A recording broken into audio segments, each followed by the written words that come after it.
আসসালামু আলাইকুম। ভিন্ন মতাদর্শে যারা শুনছেন তাদের প্রতি আমার আন্তরিক কৃতজ্ঞতা ও ভালোবাসা রইল। আমি রাহাদুর রহমান রিকি, পড়াশোনা করছি গোপালগঞ্জ টেক্সটাইল ইঞ্জিনিয়ারিং কলেজ গোপালগঞ্জে।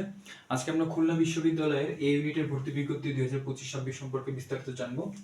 তো খুলনা বিশ্ববিদ্যালয়ের এ ইউনিটকে একটা ইন্টারেস্টিং নামকরণ করেছে তারা, এবং তারা ডিপার্টমেন্টকেও আসলে ইন্টারেস্টিং নামকরণ করে ডাকে। সেটা হচ্ছে তারা ডিপার্টমেন্টকে বিভিন্ন ডিসিপ্লিনের আন্ডারে অন্তর্ভুক্ত করেছে, এবং এই এ ইউনিটকে আপনার তোমার হচ্ছে বিজ্ঞান প্রকৌশল ও প্রযুক্তিবিদ্যা স্কুলের অন্তর্ভুক্ত করেছে বিভিন্ন ইউনিটগুলোকে। যেমন বি ইউনিটকে তারা জীববিদ্যা স্কুল নামে অন্তর্ভুক্ত করেছে।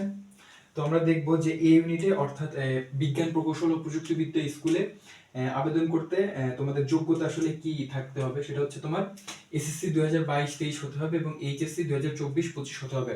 অর্থাৎ খুলনা বিশ্ববিদ্যালয়ে কিন্তু তোমার সেকেন্ড টাইম রয়েছে।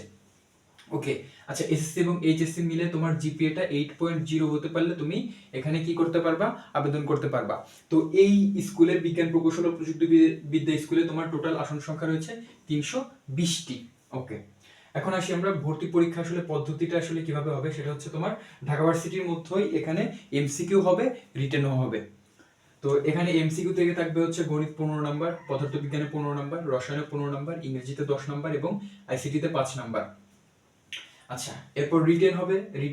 টোটাল এমসিকিউতে পরীক্ষা হবে তোমার কত নম্বরের? 60 নম্বরের। এবং এমসিকিউতে হবে হচ্ছে তোমার এমসিকিউর কথা তো বললাম, এখন আছে হচ্ছে তোমার রিটেন পার্টটাতে আসি। রিটেন পার্টে হবে তোমার গণিতে 10 নম্বর, পদার্থবিজ্ঞানে 10 নম্বর, রসায়নে 10 নম্বর, ইংরেজিতে 5 নম্বর এবং আইসিটিতে 5 নম্বর। এবং রিটেন অংশে তোমার নাম্বার থাকবে টোটাল হচ্ছে তোমার 40 নম্বর। এ হচ্ছে তোমার কত 60 আর 40 কত 100 নম্বরের তোমার কি এমসিকিউ প্লাস রিটেনের পরীক্ষাটা হবে। এমসিকিউর জন্য দেবে তোমার হচ্ছে 45 মিনিট এবং রিটেনের জন্য দেবে হচ্ছে তোমার কত 45 মিনিট। ওকে, আচ্ছা, যারা হচ্ছে আর্কিটেকচার বা স্থাপত্য বিভাগে পরীক্ষা দিবা তাদের জন্য মুক্ত হস্তে অঙ্কনের একটা পরীক্ষা রয়েছে। সেটা হচ্ছে তোমার কত 50 মার্কের একটা পরীক্ষা হবে, যার জন্য সময় দিয়েছে তোমার কত 1 ঘন্টা দিয়েছে। ওকে, ঠিক আছে। আচ্ছা, এখন আসি তোমার যে গণিত, পদার্থবিজ্ঞান, রসায়ন, ইংরেজি বা আইসিটি, তো এগুলো আসলে কোন সিলেবাসে তোমার পরীক্ষাটা নিবে। সেটা হচ্ছে তোমার এইচএসসি 25-এর যে শর্ট সিলেবাস বা যে সিলেবাসটা দিয়েছে তারা, সেই সিলেবাস অনুসারে তোমার পরীক্ষাটা হবে। আচ্ছা, আর এমসিকিউতে ভুল করার জন্য তোমার 0.25 নম্বর কি করা হবে, কাটা হবে।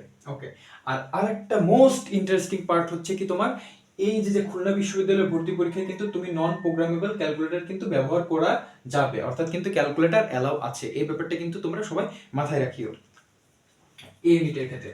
আচ্ছা, এখন আসি যে আবেদন কবে থেকে হবে। আবেদন অলরেডি অনেক আগে থেকে স্টার্ট হয়ে গেছে। তো এটা হচ্ছে তোমার 7 তারিখ থেকে, এই মাসের 7 নভেম্বর থেকে আবেদন শুরু হয়েছে এবং আবেদন চলবে হচ্ছে, আবেদন শেষ হবে তোমার 27 নভেম্বর পর্যন্ত রাত 11:59 পর্যন্ত তোমরা আবেদন করতে পারবা। এবং তোমার ভর্তি পরীক্ষাটা অনুষ্ঠিত হবে 19 ডিসেম্বরে 2025। তো এই ছিল মোটামুটি খুলনা বিশ্ববিদ্যালয়ের এই ইউনিটের ভর্তি বিজ্ঞপ্তি 2025-26 সম্পর্কে বিস্তারিত তথ্য। তো তোমাদের যদি কোনো প্রশ্ন থেকে থাকে অবশ্যই ভিডিওর কমেন্ট সেকশনে করার অনুরোধ রইল। ইনশাল্লাহ আমরা উত্তর দেওয়ার চেষ্টা করব। আর সবাই প্রতি একটা অনুরোধ থাকলো, অবশ্যই আর বেশি দিন বাকি নেই, তোমাদের ভর্তি পরীক্ষাগুলো খুব শীঘ্রই শুরু হয়ে যাবে। তো এই অল্প কয়েকটা দিন আছে, একটু পড়াশোনা করে শেষ সময়ে এসে ইনশাল্লাহ তোমাদের জন্য ভালো কিছু অপেক্ষা করছে।